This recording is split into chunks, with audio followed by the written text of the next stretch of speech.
Thank you so much for joining us today, Sadhguru. I think the audience is very interested in what you have to say. I guess to start, they define inclusive consciousness. I'd love to hear your thoughts on... They did not define it. They did not. Okay. Well, I was just going to ask you what's missing. So you can start. With all due respect, they spoke about intent, right intent. They spoke about right kind of thoughts, emotions, attitudes, and to some extent actions. There is no consciousness in this. If we are understanding that the way we think, feel and act is our consciousness, no. It is like we're mistaking a plant, we're mistaking the flower for the soil. We're mistaking expressions for the source. This is something that's happening everywhere, not just here. People think by changing attitudes, their consciousness will change. No. By changing attitudes, certain actions will change. Yes, positive, beneficial, but it is not truly transformative. Change will happen, transformation will not happen. If I have to define a distinction between change and transformation, change means the residue of the past will still remain. A transformation means nothing of the past will remain, which is what is needed today if you want to create a new world, if you want a new generation to have a fresh life. It's been expressed in so many ways. Being in this part of the world, what they're familiar with generally, someone said, leave the dead to the dead, it's very significant. This is not coming out of recklessness, this is not coming out of unconcern, but this is coming with the concern that you must be a fresh life. You can learn many things from the past about how to conduct yourself, but there is nothing to learn from the past about how to be. Because you are a complete life by yourself. You don't have to learn how to be a life from the past. Maybe you have to learn how to be a good engineer. Maybe you have to learn how to be something else in the society from the past, but you don't have to learn how to be a life from the past, because past has nothing to do with this. This is a fresh life and this is a complete life. Consciousness is that dimension which is the very source of who we are. Our intentions, our actions, our thoughts and our attitudes are a consequence of that. Or in other words, we are trying to fix the consequence without fixing the source. Now all these distinctions of variety of things that they said, gender discriminations, racial discriminations, every kind, okay. Somebody is a Hindu, somebody is a Muslim, somebody is a Googler, it becomes a religion after some time, believe me. Second generation, they will become a religion by themselves. Yes. I'm saying, you see a football match going on, it's like a religion, two different clubs. They're willing to fight and kill each other. Just a game. So, where does this come from? See, the nature of being human is this. If you give me 2 minutes. See, there are 4 dimensions of our mind. In modern societies, the nature of our education has constipated our mind in such a way because we are just largely using just one dimension, which we call as the intellect. The other dimensions of mind, if I have to use Indian terminology, it means buddhi, ahankara, manas and chitta. What buddhi means is the intellect. You do what you want. The nature of the intellect is to slice things open and see. If you leave the world in the hands of your intellect will chop it into a million pieces and will want to chop it into further micro pieces and want to chop it into further micro pieces depending upon how sharp your intellect is. The sharper your intellect, the more you dissect the world. You cannot stop it because that is the nature of the intellect and it's good. So you must apply intellect only to know the material aspects of life. You can't know life this way. Jay, if I want to know you, can I dissect you? No.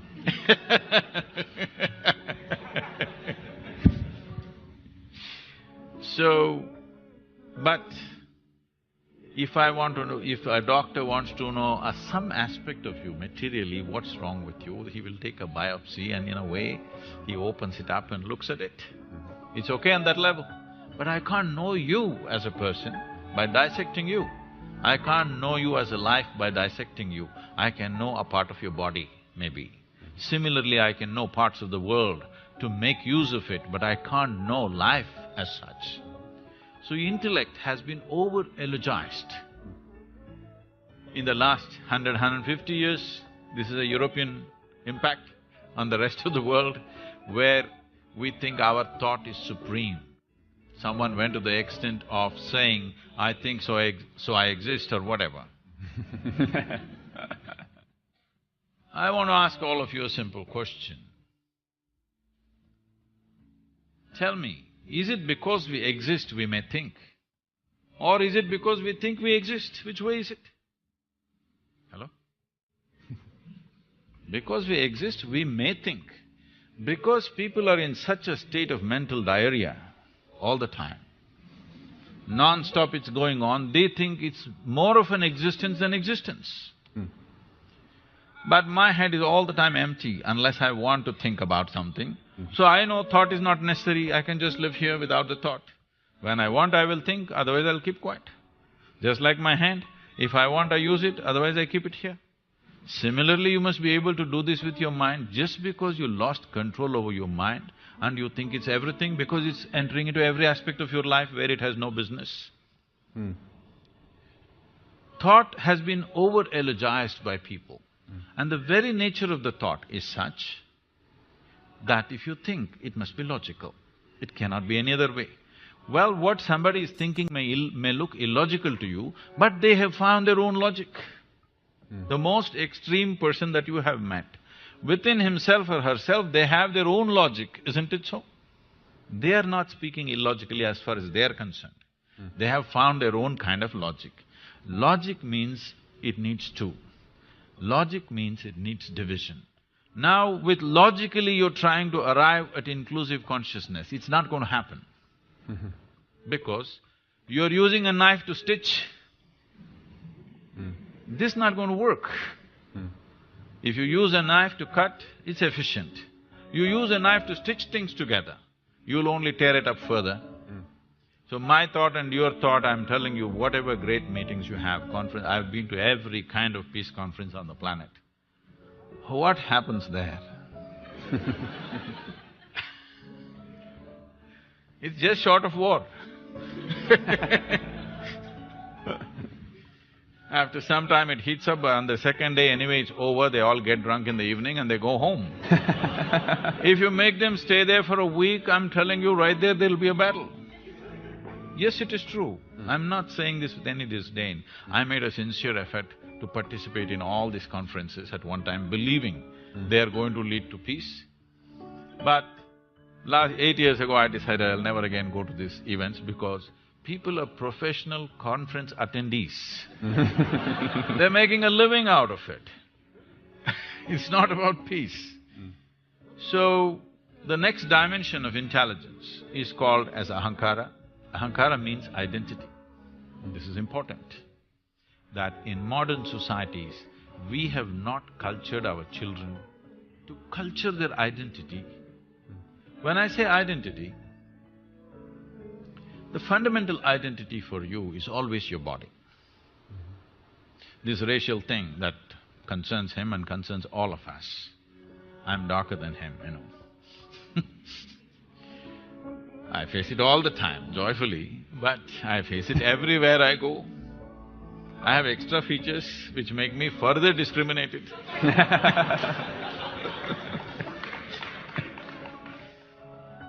But our first identity is with the body. When we identified with the body, the color of the skin also becomes part of it. Why do we identify with the body? Because our experience is limited to this. If you say me, you mean this, isn't it? Because your experience of life is limited to this, naturally you're identified with this and this is you and this is how you look. Somebody looks so different, whether in gender or because of race or because of maybe just fashion. Who knows what makes them different?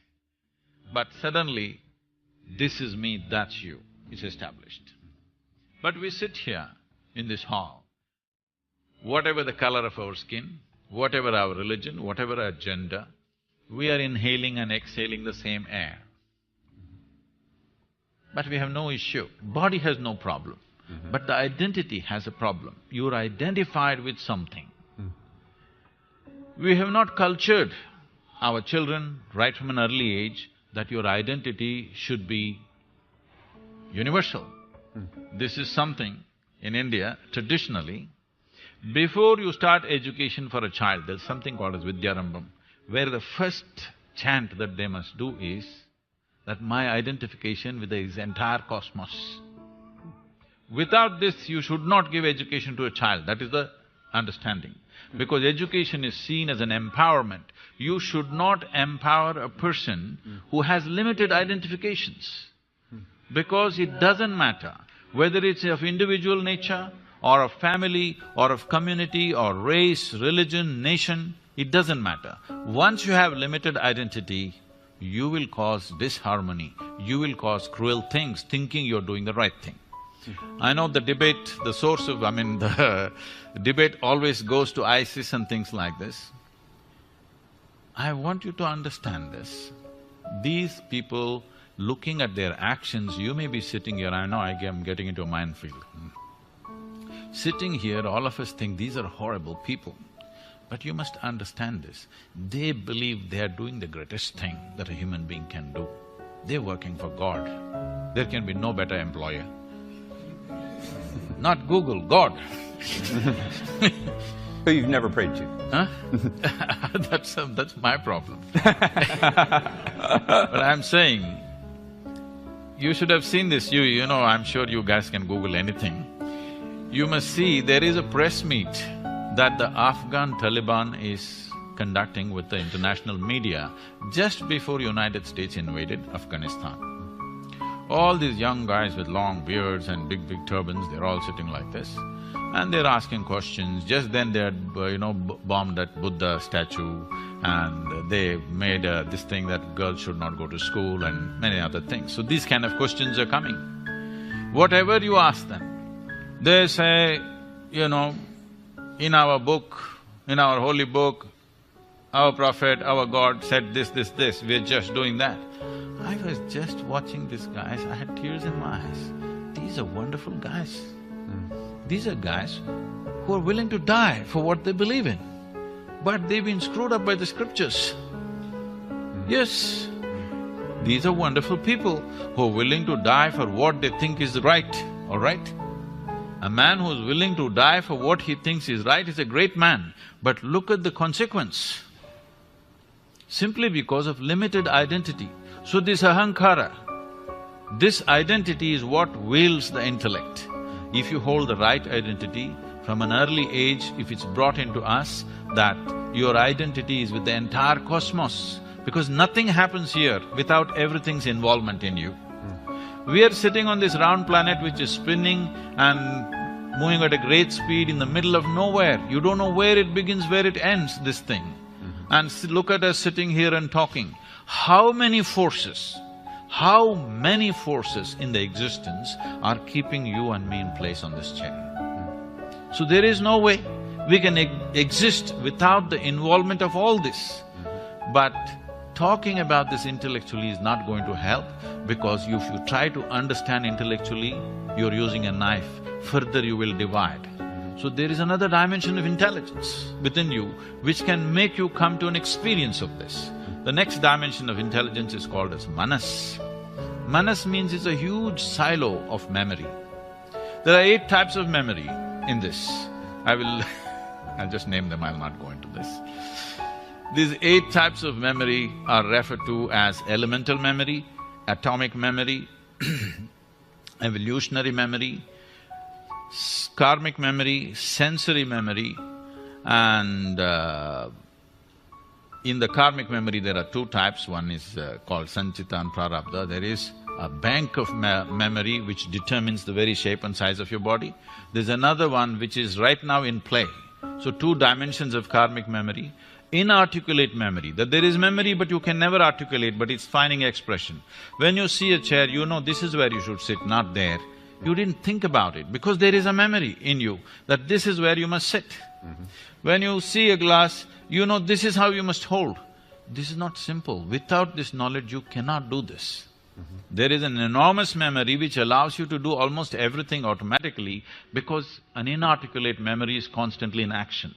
And there is articulate memory which is very minuscule part of your memory. The next dimension of intelligence is most important, this is called as chitta.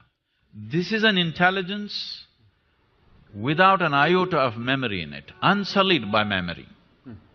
See, memory means a boundary. You guys are always dealing with information. Today you're in technology. I think memory does not mean what's here, memory means all over the place. Memory is a boundary. What I know is always a boundary. What I do not know is a limitless possibility, isn't it? We have misunderstood the power of ignorance. Our knowledge is always bound within boundaries. Our ignorance is boundless. So always in the yogic system, we identified with our ignorance, never with our knowledge. This is something we must do in a technology company, because that's where the possibility is. That is where the new terrain is, in your ignorance, not in your knowledge. So, chitta is unsullied by memory, it's just pure intelligence. Right now, if you eat an apple, it turns into a human being. You cannot do it with your brains. Even your brains were created by what you eat, isn't it? There is an intelligence here which is capable of transforming anything to this because it is making use of the memory in the manas and making this happen. But the most important dimension of your intelligence is chitta. In today's education systems, in today's social conditions, there is no effort to dip into deeper dimensions of our intelligence. We're just too enamored with our own intellect and now using this knife to stitch everything. Well, you should know that even at Google, when we interview people, we have something called GCA that we look for, which is general cognitive ability. I suppose that would fall into that intellect dimension. Most of us weren't raised where we were told from an early age to identify with the cosmos. So, is there any hope for us? Or are we lost? See, identifying with the cosmos is just another thought. As a thought, it doesn't do much, it makes people little airy-brained and they'll start acting funny. You become new agey, you know, I love the cosmos. It's very easy to love the cosmos because it's not here with you. You got to love somebody next to you, there's lots of problems. See, this wanting to set up boundaries, the instinct of wanting to set up boundaries is so deep. You see a dog peeing all over the place, not because he has some urinary problem. He's building a kingdom. You know? It's a pea kingdom, but it's a kingdom, all right?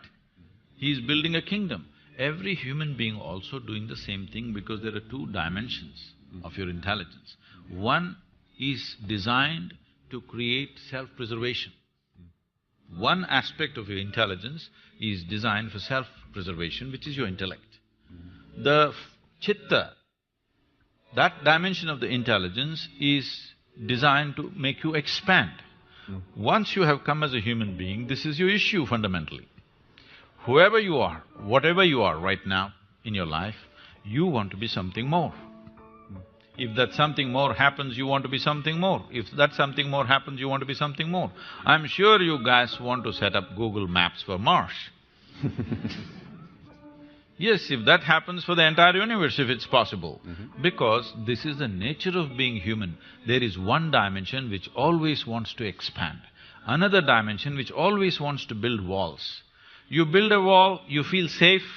After 2 days, you understand the walls of self-preservation are also the walls of self-imprisonment. You want to break it?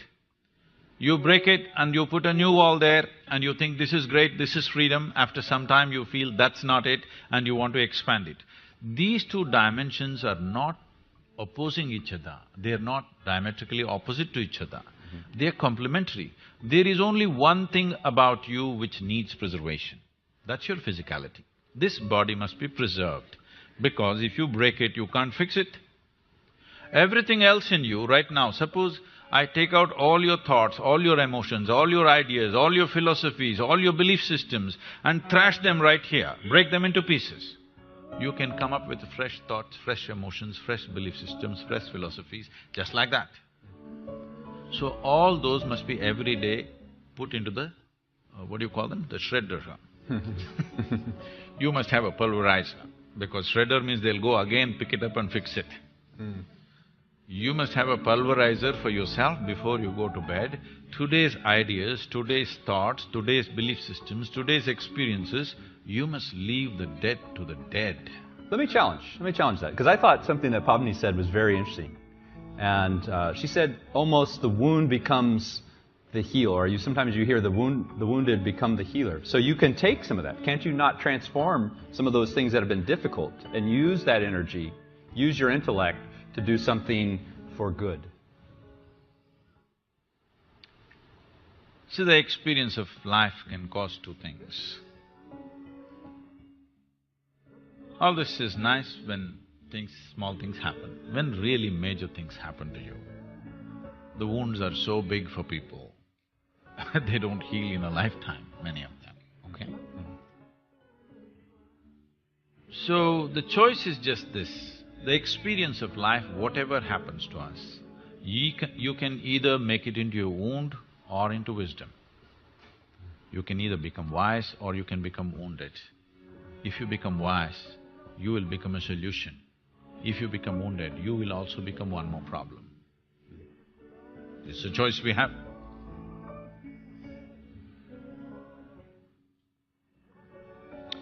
So where does this wisdom come from? How do we access, if we're so used to using one of these four, and probably like most of the people in the audience, I wasn't even aware of that there are these other dimensions.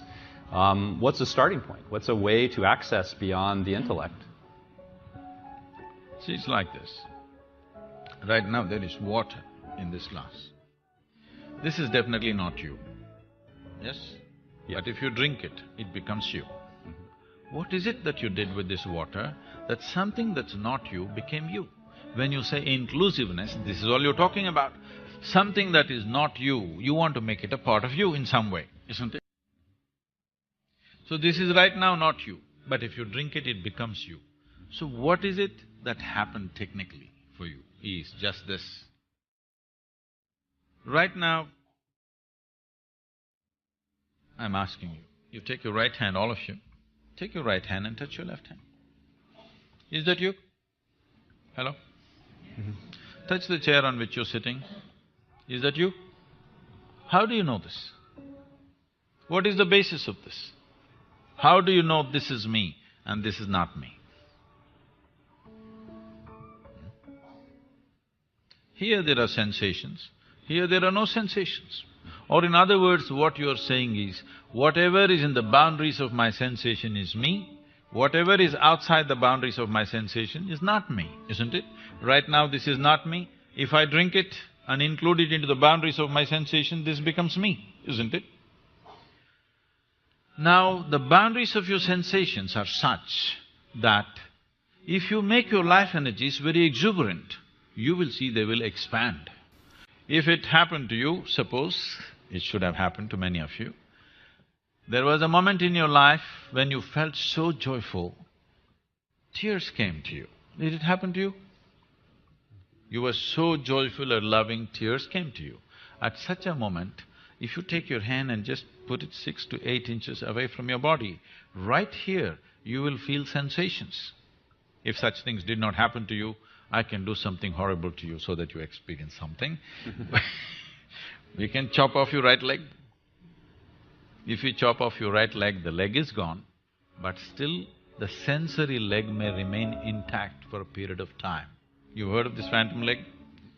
Leg is physical, leg is gone, but the sensory leg is still there. This means sensory body has a structure of its own.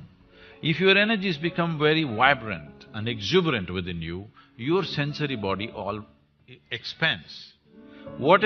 Suppose my sensory body became as big as this, now you become a part of me in my experience.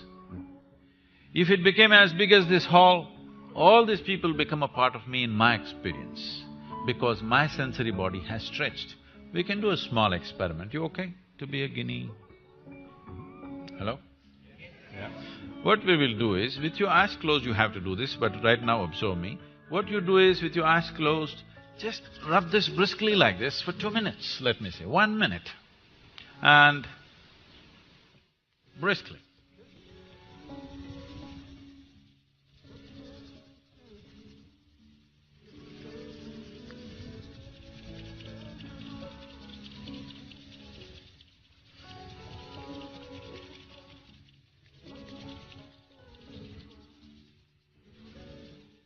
Okay, keep your eyes closed and just hold your palms 3 to 4 inches away from each other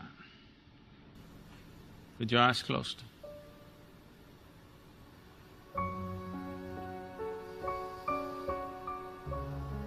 Something happening between your hands? Hello? Okay, please open your eyes. So just a little bit of rubbing, you didn't do it for a minute either, just 20 seconds. You rub it and suddenly something happening between these two hands, simply because of vigorous movement, the sensory body has expanded. You can feel something happening right here. You know why people are rubbing each other all the time? It's an effort to include someone who is not a part of you as yourself. If this happens, if this happens in a very basic physical level, we call this sexuality. If it happens emotionally, we call this love. If it happens mentally, it gets labeled as greed and ambition and conquest. If it happens on the level of your sensory body, we call this yoga. Now, yoga means union. Union does not mean you caused the union. Anyway, it is happening as one.